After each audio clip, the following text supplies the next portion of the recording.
Big boss ಮಾಜಿ ಸ್ಪರ್ಧಿ ರಜತ್ ವಿರುದ್ಧ FIR ಪ್ರಕರಣಕ್ಕೆ ಸಂಬಂಧಪಟ್ಟ ಹಾಗೆ ಕೆಆರ್ ಪುರಂ ಚಾಮರಾಜಪೇಟೆ ಪೊಲೀಸರಿಂದ ತನಿಖೆ ನಡೀತಾ ಇದೆ. ಡಾಗ್ ಸತೀಶ್ಗೆ ಬೆದರಿಕೆ, ಅವಾಚ್ಯ ಪದಗಳಿಂದ ನಿಂದಿಸಿದಂತಹ ಆರೋಪ ರಜತ್ ಮೇಲಿದೆ. ಡಾಗ್ ಸತೀಶ್ ಸ್ನೇಹಿತ ಗಿರೀಶ್ ಕುಮಾರ್ ಕೊಟ್ಟಿದ್ದಂತಹ ದೂರದು.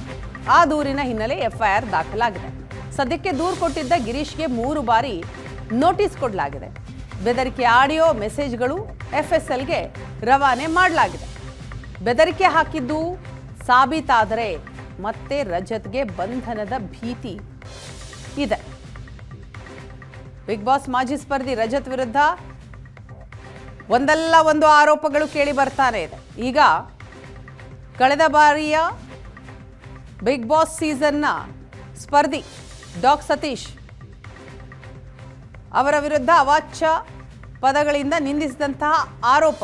ಈ ಆರೋಪದ ಹಿನ್ನೆಲೆಯಲ್ಲಿ ಡಾಗ್ ಸತೀಶ್ ಸ್ನೇಹಿತ ಕಂಪ್ಲೇಂಟ್ ಕೊಟ್ಟಿದ್ದಾರೆ. ಆ ಕಂಪ್ಲೇಂಟ್ನ ಹಿನ್ನೆಲೆಯಲ್ಲಿ ಪೊಲೀಸರು ವಿಚಾರಣೆ ಮಾಡ್ತಾ ಇದ್ದಾರೆ, ತನಿಖೆ ನಡೀತಾ ಇದೆ.